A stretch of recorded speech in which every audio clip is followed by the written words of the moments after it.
الذنب وقابل التوب شديد العقاب ذي الطول لا إله إلا هو المسير إلا هو إليه المسير.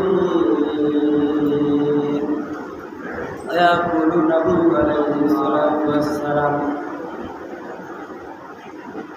إن عبدك سبق جنبا وربما قد أسلم ذنبا وقد تعالى في شأن حبيبه مخبرا ومنذرا إن الله وملائكته يصلون على النبي يا أيها الذين آمنوا صلوا عليه وسلموا تسليما.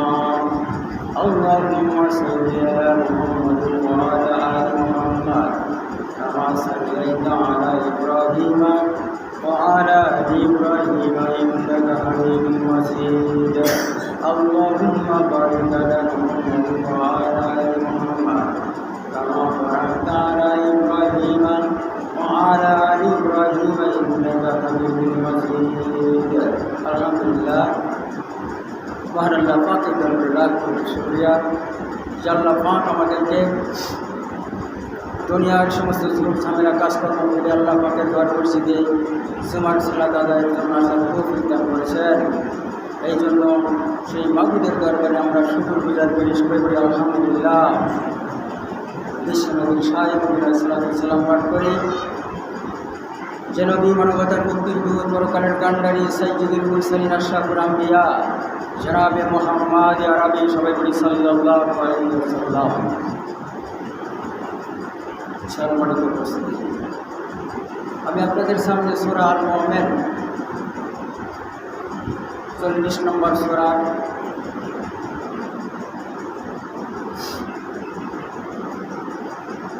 শুরুতে কয়েকটা আয়াত আমি আপনাদের সামনে তেলাওয়াত করেছি। এখান থেকে কিছু কথা বলবো। ওয়া তৌফিকি ইল্লা বিল্লাহ আলাইহি তাওয়াক্কালতু ওয়া ইলাইহি উনীব। সুবহানাকা লা ইলমা লানা ইল্লা মা আল্লামতানা ইন্নাকা আনতাল আলিমুল হাকীম। আল্লাহ পাক যেন আমাদের এরকম কথাগুলো বলা এবং শোনার তৌফিক দান করেন, যেই কথাগুলো শ্রবণ করলে আমরা দুনিয়াতে এবং আখিরাতে কামিয়াব হতে পারি। আল্লাহ পাক যেন তৌফিক আমাদেরকে দেন, সেই রহমত আল্লাহ পাকের দরবারে কামনা করেন। আমিন। সূরা আল মুমিন। মহান আল্লাহ রাব্বুল আলামিন এই সূরাটা নাজিল করেছেন। 85খানা আয়াত আছে, 9টা রুকু আছে, মক্কায় অবতীর্ণ হয়েছে। প্রথমে সূরাটা হামিম দিয়ে আল্লাহ পাক শুরু করেছেন। হামিম এই শব্দের অর্থ, এর অ্যাপ্লিকেশনটা আল্লাহ পাক নিজেই করে জানেন। এই কিতাবটা আল্লাহ পাক বলছেন, এই কিতাবটা নাজিল হয়েছে সেই আল্লাহ পাকের পক্ষ থেকে। তানজিলুল কিতাবি মিনাল্লাহিল আজিজিল আলিম। এই কিতাব নাজিল হয়েছে ওই আল্লাহ পাকের পক্ষ থেকে, যিনি অপ্রতিরোধ্য ক্ষমতার মালিক, সাবরেন্টি পাওয়ারের মালিক। আন্নাল কুওয়াতা লিল্লাহি জামিয়া আন্নাল ইজ্জাতা লিল্লাহি জামিয়া তাবারাকাল্লাযী বিয়াদিহিল মুলকু ওয়া হুয়া আলা কুল্লি শাইইন কাদির। আল্লাহ পাক বলেন, যার কুদরতি হস্ত মুবারকের মধ্যে রয়েছে সব ক্ষমতা, সেই আল্লাহ পাকের পক্ষ থেকে এই কোরআন নাজিল হয়েছে।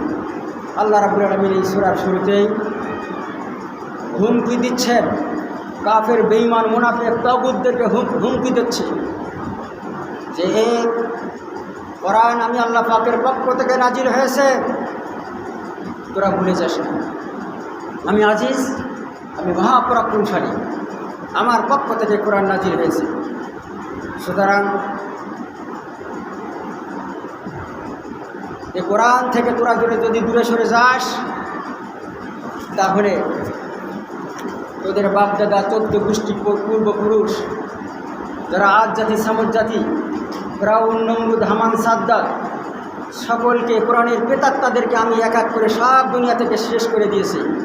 তোদেরকেও শেষ করে দেওয়ার জন্য আমি আল্লাহ পাকের জন্য কোরআন ব্যাপার।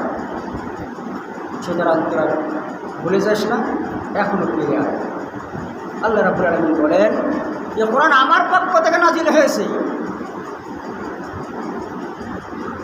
তোমরা যা ইচ্ছা তাই করবা, দুনিয়ায় মন মগজ যেদিকে চলে সেই দিকে চলবা। কোরআনের মানুষদেরকে, আল্লাহওয়ালা মানুষদেরকে তোমরা যা ইচ্ছা তাই করবা, আমি আল্লাহ পাক বসে বসে দেখবো তা হবে না। শুরুতে আল্লাহ পাক হুমকি দিয়েছে। সুতরাং আল্লাহ রাব্বুল আলামিন বলছেন আমার একটা চরিত্র আছে, তোরা যদি ফিরে আসিস, আমি আল্লাহ পাকের একটা চরিত্র আছে। আমার চরিত্র হলো আমি গাফের যাও, আমি গুনাহ মাফ করি। আল্লাহ পাক বলছেন তোরা ফিরে আয়, তোরা যদি ফিরে আসিস কোরআনের দিকে, তাহলে আমি আল্লাহ পাকের একটা চরিত্র হলো আমি গাফের যাও, আমি গুনাহ মাফ করি। কি করি? হ্যাঁ, আপনারা শুনছেন, মনোযোগ আছে। আল্লাহ পাক বলছেন আমি গুনাহ মাফ করি। সুবহানাল্লাহ বলা যাবে না? আল্লাহ গুনাহ মাফ করে দেয়। এ কথা শোনার পর আমাদের মন কাঁদে না। আমি আল্লাহ রাব্বুল আলামিনের একটা চরিত্র হলো আমি গাফের জাম, আমি গুনাহ মাফ করি। কোনো বান্দা যদি আল্লাহ পাকের কাছে প্রার্থনা করে যে আল্লাহ আমি তো ভুল করে ফেলেছি, আল্লাহ তুমি আমারে মাফ করে দাও, আল্লাহ পাক রহমান, আল্লাহ পাক রহিম, মাফ করবেন না? আল্লাহ মাফ করবে না? মাফ করে দেবে। গাফির জাম। মহান আল্লাহ পাক বলেন কুল ইয়া ইবাদিয়াল্লাযীনা আসরাফু আলা আনফুসিহিম লা তাকনাতু মির রাহমাতিল্লাহ ইন্নাল্লাহা ইয়াগফিরুয যুনুবা জামিআ ইন্নাহু হুয়াল গফুরুর রহিম। সূরা সুফানের ৫৩ নম্বর আয়াতে বলছেন, ও নবী আপনি বলে দেন, আমার বান্দাদেরকে বলে দেন, ইয়া ইবাদিয়াল্লাযীনা আসরাফু, হে আমার বান্দারা তোমরা যারা আশরাফ করেছো। আশরাফু শব্দের অর্থ সীমা ছাড়িয়ে চলে যাওয়া। আমি আল্লাহ পাকের বিধান না মানা, আমাকে না মানা, আমার দিন না মানা, যা দিনকে ছাড়িয়ে চলে যাওয়া, সীমা লঙ্ঘন করা। তোমরা যারা দুনিয়ায় পাপী হয়েছো, খুনি হয়েছো, সন্ত্রাসী হয়েছো, যা ইচ্ছা তাই করেছো, কিন্তু আমি আল্লাহ পাকের রহমত থেকে তোমরা বঞ্চিত হয়ে যেও না। লা তাকনাতু মির রাহমাতিল্লাহ, আল্লাহ পাকের রহমত থেকে বঞ্চিত হওয়া যাবে না। আল্লাহ পাক বলছেন ইন্নাল্লাহা ইয়াগফিরুয যুনুবা জামিআ, আমি আল্লাহ পাক তোমাদের জীবনের সব গুনাহ খাতাগুলো মাফ করে দেব। সুবহানাল্লাহ, সুবহানাল্লাহ বলে। আল্লাহ পাক বলছেন তোমাদের জীবনের গুনাহ খাতা সব মাফ করে দেব। শুধু একটু গুনাহ না, সব গুনাহ জামিআ। ইন্নাহু হুয়াল গফুরুর রহিম, কারণ আমি হলাম অত্যন্ত ক্ষমাশীল, দয়ালু। আমার আরেকটা চরিত্র আছে। আল্লাহ পাক বলছেন আমার আরেকটা চরিত্র আছে।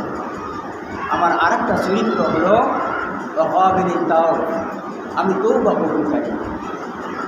কোনো বান্দা যদি আমি আল্লাহ পাকের কাছে হাত পাতে প্রার্থনা করে যে আল্লাহ আমি তো ভুল করে ফেলেছি, তোমার কাছে প্রার্থনা করি, তোমার কাছে মাফ চাই, ক্ষমা চাই, আমি তওবা করতেছি, আল্লাহ তুমি আমার তওবাগুলো কবুল করে নাও। আল্লাহ রাসূল সাল্লাল্লাহু আলাইহি ওয়াসাল্লাম একটা হাদিসে বলেছেন ইন্না আবদাকা আসাবাকা জামবান আর রুদ্দাবা কামা ক্বালা আসনাবা জামবান। একজন ব্যক্তি বলছে যে আল্লাহ আমি অনেক গুনাহ করে ফেলেছি, আল্লাহ আসাদু ফাগফিরলি, এত গুনাহ করেছি আল্লাহ তুমি আমারে মাফ করে দাও, ক্ষমা করে দাও। আল্লাহ রাসূল সাল্লাল্লাহু আলাইহি ওয়াসাল্লাম বলেন আলিমা আবদি আন্না লাহু রাব্বান, তার বান্দা বলে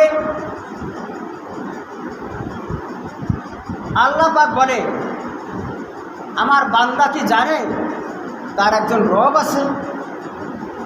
সে রব গুনাহ করলে গুনাহ মাপ চাইলে ক্ষমা করে দেয়, তওবা করলে ফিরে আসে, আল্লাহ পাক ক্ষমা করে দেয়। গাহর তুলি আব্দি, আমি আল্লাহ পাক ওই বান্দার গুনাহ কথা সব মাফ করে দিলাম। সুতরাং তওবা করলে ফিরে আসলে আল্লাহ পাক জীবনের সব গুনাহ খাতাগুলো মাফ করে দেবে।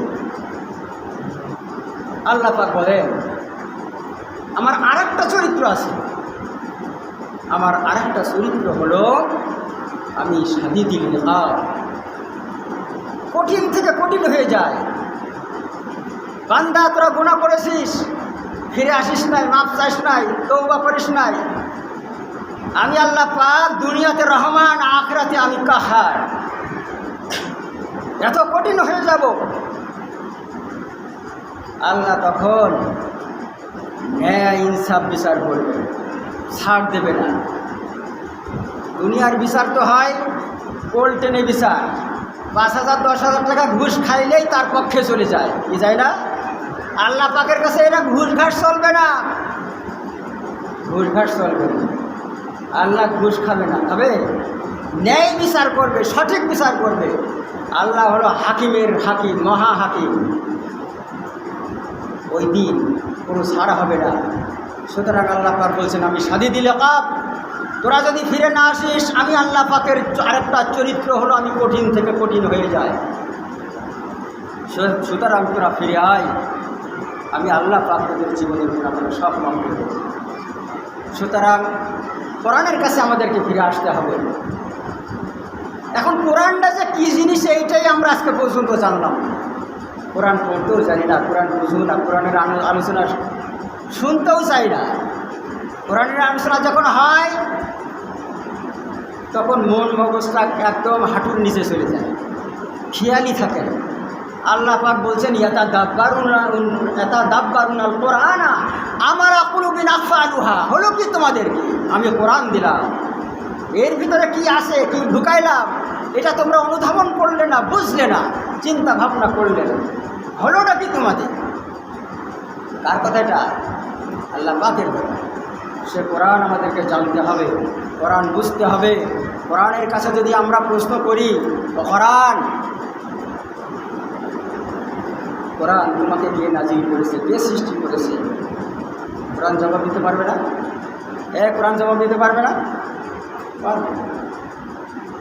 আমাকে আপনাকে বক্তৃতা করে কোরআনের জবাব, প্রশ্নের জবাব দেওয়া লাগবে না। কোরআন নিজের জবাব নিজেই দিতে জানে। কোরআনের কাছে যদি প্রশ্ন করি, কোরআন তোমাকে কে সৃষ্টি করেছে, কোরআন বলতেছেন, তানজিলুম মিম্মান খালাকাল আরদা ওয়াস সামাওয়াতিল উলা। আমাকে সৃষ্টি করেছে সেই মহান সত্তা আল্লাহ রাব্বুল আলামিন, যিনি আসমান আর জমিনকে সৃষ্টি করেছেন। সুবহানাল্লাহ। এখন যদি প্রশ্ন করি, কোরআন কোরআন তোমাকে তো আল্লাহ পাক সৃষ্টি করেছে, নাজিল করেছে, তাহলে সে আল্লাহ কেমন? আল্লাহর পরিচয়টা কি? আল্লাহর পরিচয় এতক্ষণ দিলাম। আল্লাহ বললেন, আমি গুনাহ মাফকারী, আমি তওবাকারী, আমি আবার কঠিন থেকে কঠিন হয়ে যায়। যদি প্রশ্ন করি কোরআন, তাহলে সে আল্লাহ আমাদের কাছে কি চায়? আল্লাহ পাক কোরআনের মধ্যে কোরআন জবাব দিতেছেন, আনউবুদুনি হাযা সিরাতুল মুস্তাকিম। এটা অতীব মর্যাদা সম্পূর্ণ কোরআন। কোরআন জবাব দিচ্ছে, আল্লাহ পাক আমাদেরকে বলতে চায়, তোমরা আমার ইবাদত করবে, আমার গোলামি করবে, আমার দাসত্ব করবে।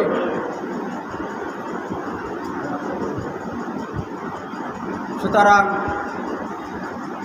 সময় শেষ। আল্লাহ পাক আমাদেরকে কোরআন বোঝার তৌফিক দান করুন। সবাই বলেন আমিন। আমার আলাইহি ওয়া সাল্লাম বলেন নাকি?